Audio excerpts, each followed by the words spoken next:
সেই সতীদাহ প্রথা আজ থেকে 500 বছর আগে গৌরাঙ্গ মহাপ্রভু কি বন্ধ করেন? ভালো করে ভেবে দেখুন। আমরা রাজা রামমোহন রায়ের নামটা স্মরণে এনেছি, রাজা রামমোহন রায় প্রতিষ্ঠা দিয়েছিল, কিন্তু একটা বার ভেবে দেখুন তৎকালীন সময়ে শচী দেবী বিধবা অবস্থায় বেঁচে ছিলেন না ছিলেন না গোমা? ছিলেন না? জগন্নাথ মিশ্রের মৃত্যুর পর শচী দেবী বেঁচে ছিলেন না? তাহলে শচী দেবী তৎকালীন সময়ে কি করে বেঁচে ছিল আমাদের একটা বার প্রশ্ন জাগে না? তেনার দেখানো পথগুলো আমরা ধীরে ধীরে ধীরে ধীরে আজকে শোধন করে চলেছি। যে পথগুলো তিনি দেখিয়ে গিয়েছিলেন তৎকালীন সময় কিছু পথ পরিষ্কার হয়েছিল আর কিছু পথ পরিষ্কার হয়নি, সেইগুলো নিয়ে আজও আমাদের লড়াই চলছে। আজ যদি না আমাদের লড়াই চলতো আজকের এসে ব্রাহ্মণদের বিরুদ্ধে কথা আমাদের বলতে হতো না। যদি সমাজে সবাই আপনারা সচেতন হতে পারতেন আজকের আমাদেরকে এসে এই হাজার হাজার টাকা দিয়ে নিয়ে এসে গলা ফাটিয়ে বলতে হতো না, বাড়িতে ওঠা বন্ধ হতো। গৌরাঙ্গ মহাপ্রভু সেই পথগুলো আগেই বন্ধ করে গিয়েছিলেন। দেখুন তার মা ছিল একজন বিধবা, তার কাছে গোটা নবদ্বীপের মানুষ কারোর সময় কারোর এমন সাহস হয়নি যে গিয়ে একটা বার প্রতিবাদ করে বলবে তুমি তোমার মাকে তোমার পিতার জ্বলন্ত চিতায় ফেলে দাও। আজকে দেখবেন আমাদের সমাজে যদি কারোর বাড়িতে আমরা ঝগড়া করতে যাই, যদি দেখি যে সেই বাবা শিক্ষিত বা মা শিক্ষিত আছে বা তাদের অর্থ একটু ভালো অবস্থা ভালো, তাহলে ঝগড়া করতে যাওয়ার আগে কিন্তু কোমরটা ভালো করে আমাদের সেটে নিতে হয়। আর যার কিছু নেই তার কাছে গিয়ে আমরা অনায়াসে তার গলাটা টিপে ধরতে পারি, কারণ তার প্রতিবাদ করার মতো ভাষা নেই। আজকের দেখুন যে জাতির প্রতিবাদের ভাষা যত স্তরে নেমে যাবে না সেই জাতি তাড়াতাড়ি অধঃপতনে চলে যাবে। আজকের দেখুন গৌরাঙ্গ মহাপ্রভু তৎকালীন সময়ে নদিয়ার নবদ্বীপে এমন একটা পণ্ডিত সেখানে ছিল না যে ওই গৌরের মতো পণ্ডিতকে শাস্ত্র যুদ্ধে পরাজিত করতে পারে। আজকের প্রথমে এসে আমি বলেছি গৌরাঙ্গ মহাপ্রভু নদিয়ার নবদ্বীপে জন্ম নিয়েছে, তিনি গৌর হয়ে জন্ম নিয়েছেন, তিনি কালো হয়ে জন্ম নেননি। আজকের যারা বলে যাচ্ছে যে ব্রজ পদধূলি, মায়েদের বলছে এই বাচ্চাগুলোকে একটু পিছনে নিয়ে যান, যে ব্রজ পদধূলি মেখে সাদা হয়েছে কোনোদিন না। গৌর আমার নবদ্বীপে জন্ম নেওয়ার একটাই কারণ ছিল তৎকালীন সময়ের ইতিহাস ঘেঁটে দেখুন, তৎকালীন সময়ের ইতিহাস ঘাটলে জানতে পারবেন নদিয়ার নবদ্বীপে পণ্ডিত মানুষদের বাস ছিল। শিক্ষিত স্থান দেখে গৌর জন্ম নিয়েছিল, যেখানে মানুষকে বোঝালে বুঝবে, শিক্ষিত মানুষরা সমাজকে পরিবর্তন করতে পারে। তাই গৌর এত স্থান থাকতে নদিয়ার নবদ্বীপে জন্ম নিলেন। কিন্তু কি আশ্চর্য, নদিয়ার নবদ্বীপে জন্ম নিয়েও, শিক্ষিত মানুষের কাছে জন্ম নিয়েও, পণ্ডিত ঘরে ব্রাহ্মণ কুলে জন্ম নিলেও সে কিন্তু ব্রাহ্মণের পথ অবলম্বন করলো না। সে ছোট ন্যায় নিষ্ঠার জ্ঞান দিয়ে জগৎকে বলছে হে কলির জীবে তোমরা শিক্ষিত হও, তোমরা জ্ঞানের বন্যায় ভাসো, তোমরা জ্ঞানের আলোয় দেখো। যদি না জ্ঞানের আলোয় ভাসতে পারো, যদি না শিক্ষার আলো দেখতে পারো, তোমাদেরকে কেউ উদ্ধার করবে না। আজকের ভেবে দেখুন এই মায়েদের পাশে কিন্তু তৎকালীন সময়ে একমাত্র গৌরাঙ্গ এসে দাঁড়িয়েছে। তাই আজও শীতের সিঁদুর হারিয়ে আপনারা এখানে বসে থাকতে পেরেছেন। তারপরে দেখুন সতীদাহ প্রথা বন্ধ হচ্ছে, এই বিধবা বিবাহ চালু হচ্ছে। বিধবা বিবাহ চালু করছে বিদ্যাসাগর। এই বিদ্যাসাগরের নামটা যখন আসে তখন আমাদের বাঙালিদের কাছে কি হয়, বিদ্যাসাগর কি কোনো অন্য ধর্মের মানুষ ছিলেন? সে কিন্তু সনাতনী ছিলেন এবং ছিলেন ব্রাহ্মণ। তার নাম ছিল ঈশ্বরচন্দ্র শর্মা। তাহলে কি বিদ্যাসাগরকে আমরা পূজা করি না? আজকের সমাজে তাদেরকেই আমরা পূজা করি যারা সমাজে স্রোতের অনুকূলে হাঁটেনি, স্রোতের জলে গা ভাসায়নি, যারা প্রত্যেকে এক এক করে সমাজের বিপরীতে, সমাজের প্রতিকূলে গা ভাসিয়েছে। সেই সমাজের প্রতিকূলে গা ভাসানো মানুষগুলোকে তৎকালীন সময় সমাজ কিন্তু মেনে নিতে পারেনি। আমরা ভাবছি রাজা রামমোহন রায় আজকের বইয়ের পাতায় এসে গেছে, খুব ভালোভাবে এসে গেছে। একটা বার ভেবে দেখেছেন কি ওই রাজা রামমোহন রায়কে আজকের পূজা পেতে তৎকালীন সময় রাজা রামমোহন রায়ের মা বলেছিল আমার ছেলের মাথাটা যেন আমি পাই, কারণ সে সমাজের বিরুদ্ধে গিয়েছিল। নিজের মা পর্যন্ত তাকে কিন্তু ছেড়ে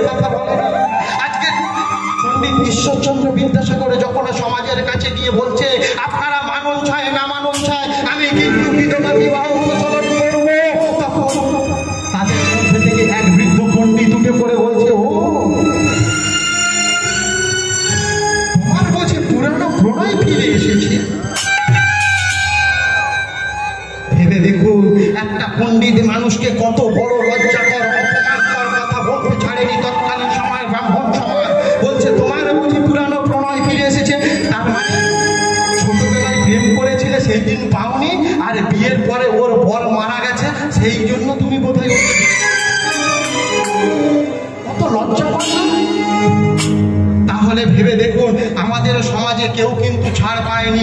আজকের আমরা যাকে ইউটিউব খুললে হাজার হাজার মানুষ দেখতে পাই, সেই সমাজ সুধারক আমি বলবো, সেই কীর্তনিয়া দীনকৃষ্ণ ঠাকুর, যাদের নাম শুনলে অনেকের গায়ে জ্বর এসে যায়, অনেকে তাদের বলে মুখ দেখাও পাপ, ওর মুখ দেখিস না দিন খারাপ যাবে।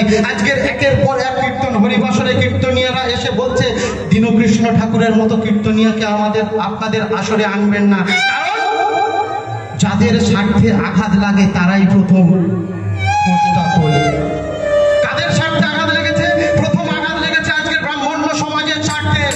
কারণ তিনি গৌরাঙ্গ মহাপ্রভু যে কথাটা 550 বছর আগে বলে গিয়েছিল, আজকের সমাজ সেই কথাটা এখনো মানেনি। সেই কথাটা মানানোর জন্য গোটা সমাজকে আজকের আমার আপনার মতো খেটে খাওয়া সাধারণ মানুষের জন্য যে মানুষটা লড়াই করছে তার মাথায় পড়লো ডান্ডা।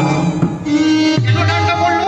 আমাদের ভাবার আছে যখন শাস্ত্র যুদ্ধে তোমার সঙ্গে আমি পারবো না, তখন তোমার নামে আমি বদনাম কুত্তা রটাবো, কলঙ্ক রটাবো, তাতেও যদি কিছু না হয় তারপরে ডান্ডা নিয়ে তোমার মাথায় মারবো।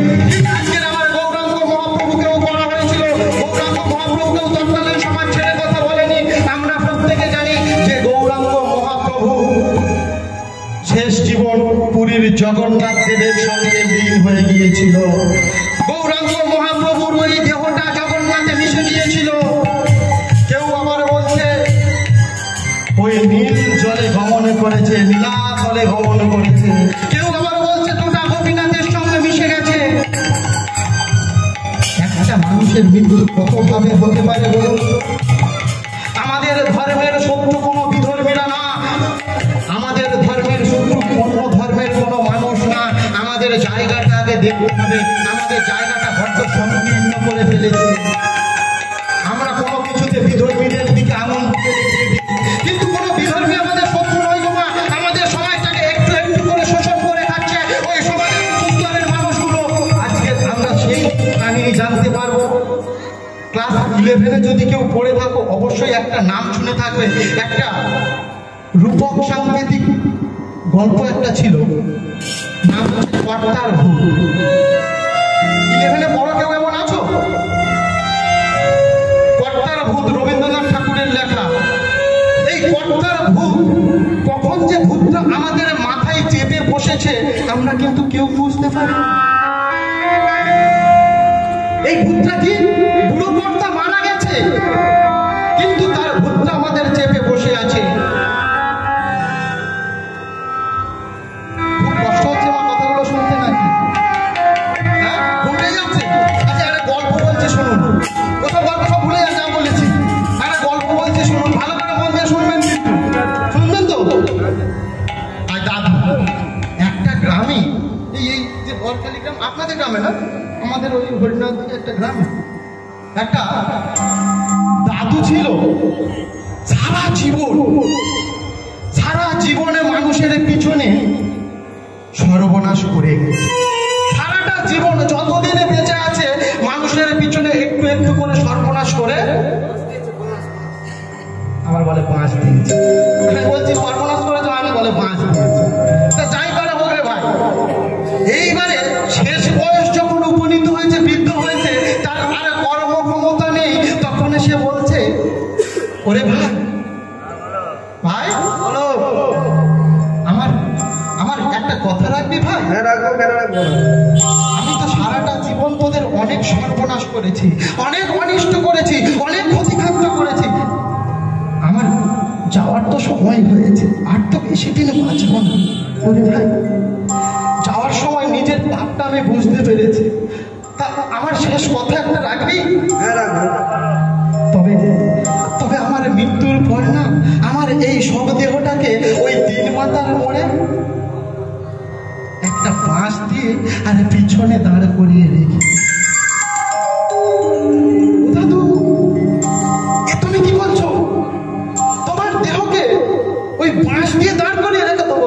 ভাই হ্যাঁ, দাঁড় করিয়ে রেখে দিবি, কারণ সারাটা জীবন তোদের পিছনে আমি যা দিয়ে গেছি, এর থেকে বড় শাস্তি আমার কিছু হতে পারে না। আজকের দেখুন দাদু নিজের জীবনের সমস্ত কথা বুঝতে পারছে, তাই যাওয়ার সময় সে বলছে আমাকে বাঁশ দিয়ে দাঁড় করিয়ে রেখে দিবি। কি রে ভাই, দিবি তো? হ্যাঁ, দাদু যখন নিজের ভুল বুঝতে পেরেছে তাহলে দাদুর শেষ ইচ্ছা তাই রাখবো। এই বলে দাদু যখন ওদিকে নাতিদের সঙ্গে কথা বলছে, ঠাম্মা আমার এদিকে কটকট করে দেখছে, সারা জীবন সময় পুরো আমার এত ক্ষতি করলো লোকে, আর এখনো বলে কি রে, কি বলছো? তোকে আমি যা বলবো তুই চুপচাপ মন দিয়ে শুনবি।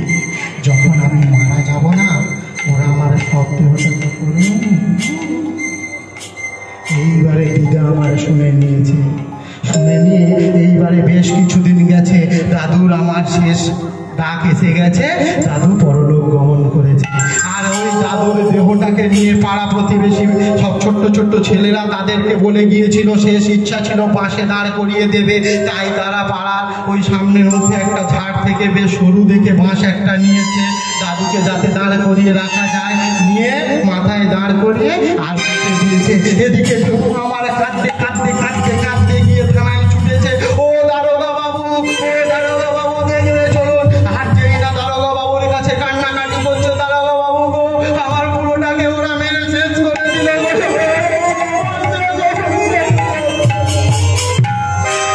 এদিকে সন্দীপ দা আমার বড় বাবুকে নিয়ে জিপ নিয়ে ছুটেছে, ওনার ডিউটি বড় বাবুর সঙ্গে ছুটতে হবে। এসেই দেখতে পাচ্ছে সত্যিই তো বরখালে ঢুকতে গিয়ে 3 মাথার মোড়ে দাদুকে আমার বাসের মাথায় রেখে দিয়েছে। কি অবস্থা! এই ঘরখানা এরকম করে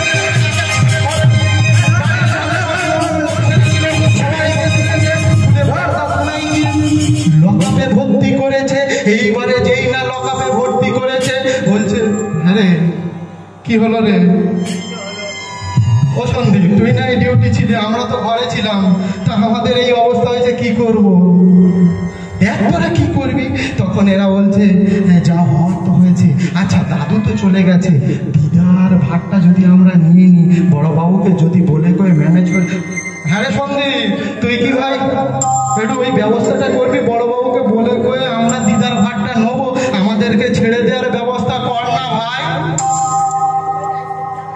এই না বলে সবাই মিলে যুক্তি করে বড় বাবুর কাছে গিয়ে হাতে পায়ে ধরে বলছে, বড় বাবু যা হওয়ার হয়েছে, এখন আমাদেরকে ছেড়ে দিন, আমরা খাতায় কলমে লিখে দিচ্ছি, স্ট্যাম্প পেপারে কিনে নিয়ে এসে লিখে দিচ্ছি যে দিদা যতদিন বেঁচে থাকবে, ঠাম্মা যতদিন বেঁচে থাকবে, ঠাম্মার সুখ দুঃখ দেখার দায়িত্ব সব আমাদের। আমরা এক এক করে মাস মাস করে সবাই মিলে দেখবো ঠাম্মার যাতে আর কোনো অসুবিধা না হয়।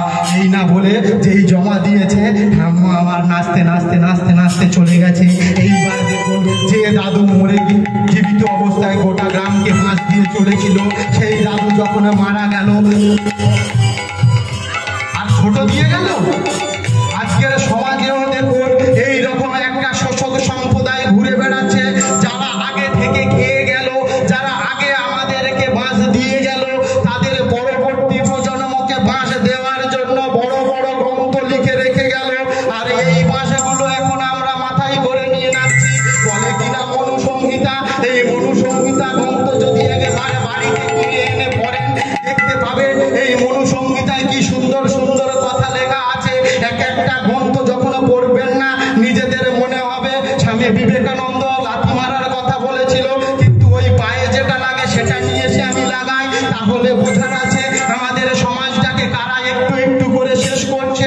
যারা ভয় দেখালো, ওরে তোর বাবার এত দোষ লেগেছে, 1,000 টাকা খরচা হবে, তাহলে এইবারে বলুন একটা বিধর্মীর দিকে তাকিয়ে দেখুন, তারা শুক্রবার যাচ্ছে, গিয়ে জানাচ্ছে যে আমি এই করেছি, সঙ্গে সঙ্গে তাদের পাপ মুকুব হয়ে যাচ্ছে।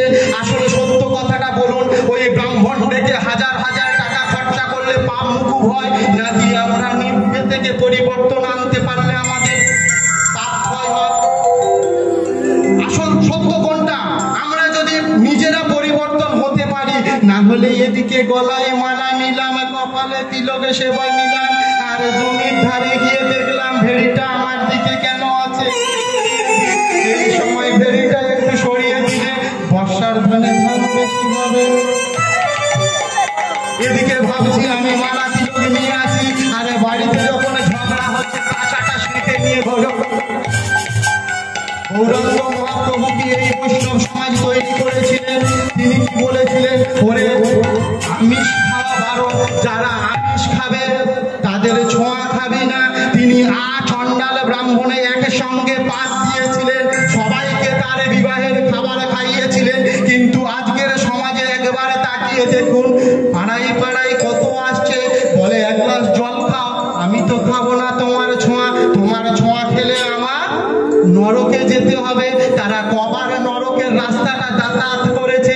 স্বর্গ আর নরক যদি কিছু থাকতো তাহলে একমাত্র ওরাই বলতে পারে, কারণ ওরা তো অনেকবার গেছে এসেছে স্বর্গ আর নরকে, তাই তার ঠিকাদারি নিয়েছে। আজকের ভেবে দেখুন সমাজের শত্রু কারা? সমাজের শত্রু কোনো বিধর্মী না, যারা আমাদের সমাজে এসে আমাদের সমাজের নামে কলঙ্ক রটিয়ে যাচ্ছে। যে গৌরাঙ্গ মহাপ্রভু বৈষ্ণব ধর্মের প্রচার করলো, সেই গৌরাঙ্গ মহাপ্রভু কিন্তু একটা বার বলল না, হে কলির জীব তোমরা নিরামিষ ভোজী হও, তোমরা আমিষ যারা খাবে তাদের ছোঁয়াছুঁই খেও না, তাদের ছোঁয়াছুঁই করো না, তোমরা শূদ্রদের সঙ্গে মিশো না, তোমরা সবাইকে কোল দাও। আর যারা আজকের বৈষ্ণব হয়েছে দেখুন পাড়ায় পাড়ায় কত, তারা কি করছে গো? সারাদিন এদিকে হরে কৃষ্ণ করছে, এদিকে বাড়িতে গিয়ে দেখবেন শাশুড়ি ঠাকুমা ভাতে এক মুঠো ভাত দেয় না, অথচ গোপালের জন্য 56 ভোগ রন্ধন করছে। ওদিকে গিয়ে দেখুন তার বাড়িতে। আসলে সত্যটা আমাদের জানতে হবে, প্রকৃত সমাজ কোনটা তৈরি হবে। আজকের ভেবে দেখুন শুধু নিরামিষ খেলেই মানুষ পবিত্র হয় না, ভালো করে ভাবার আছে। আজকের যারা বলছে আমিষ যারা খায় তাদের মুখ দেখা পাপ, তাদের ছোঁয়া খাওয়া পাপ, তারা যখন নার্সিং হোমে ভর্তি হয় তারা কি রক্ত নেই? ডাক্তার বাবুর কাছে গিয়ে বলে, ডাক্তার বাবু নিরামিষ রক্ত দিই নাকি যখন গ্যাস হয় সকালে প্যান্ডি খাওয়ার সময় ওই খোলাটা ছাড়িয়ে নিয়ে ওষুধগুলো গালে ফেলে, কারণ ওই যে মোড়কটা আছে ওটা তো আবার মাছের পটকা দ্বারা তৈরি হয় না। কি খায় তারা? তারা বলছে আমরা নিরামিষ খাবো, আমরা ওই জিনিসগুলো খাবো না। তো তারা ভেবে দেখুন আজকের আমাদের সমাজটাকে কারা অন্ধকারের দিকে এগিয়ে নিয়ে যাচ্ছে। আজকের আমরা বাড়িতে যখন বসে আছি 10 ডিগ্রি টেম্পারেচারে, যখন শীতের কাঁথা লেপ ব্ল্যাঙ্কেট যা ছিল মুড়ি দিয়ে শুয়ে আছি, তখন দেখুন -20 ডিগ্রি -30 ডিগ্রি টেম্পারেচারে যারা দেশ রক্ষার কাজ করছে, তারা যদি আমিষ ভোজী হয় বললা তারা কত পাপে পাপী হয়েছে। আজকের দেশ সেবার জন্য যারা প্রাণ দিল বললা তারা কত পাপে পাপী হয়েছে। আজকের যে যুব সমাজ এই শক্তির আরাধনায় ব্রতী হয়েছে বললা তারা কত পাপে পাপী হয়েছে। বলে দেবীর পূজা করিস না, বলে যারা মায়ের পূজা করে তারা মাতৃ সাধক, মায়ের প্রসাদ তো আমরা খাবো না। কি মুসলমানদের মতো কথাবার্তা। মাটাকে পরম বৈষ্ণব হচ্ছে ভোলা মহাদেব, তাহলে ইনি বৈষ্ণবী নয়? তাহলে তারা কি করে বলে মায়ের দেওয়া ওষুধ আমরা খাবো না? আজকের যুব সমাজ এই শক্তির আরাধনায় ব্রতী হয়েছে। আমার খুব ভালো লেগেছে যে দাদা ভাইয়ের হাতে দেখলাম খাতা, দাদা ভাইয়ের মাথায় লাল সিঁদুর। লাল সিঁদুর মানে হচ্ছে তিনি শক্তির সাধক। আমাদের প্রত্যেকের মাথায় লাল সিঁদুর, অর্থাৎ যুব সমাজ যদি না শক্তিকে সাধনা করে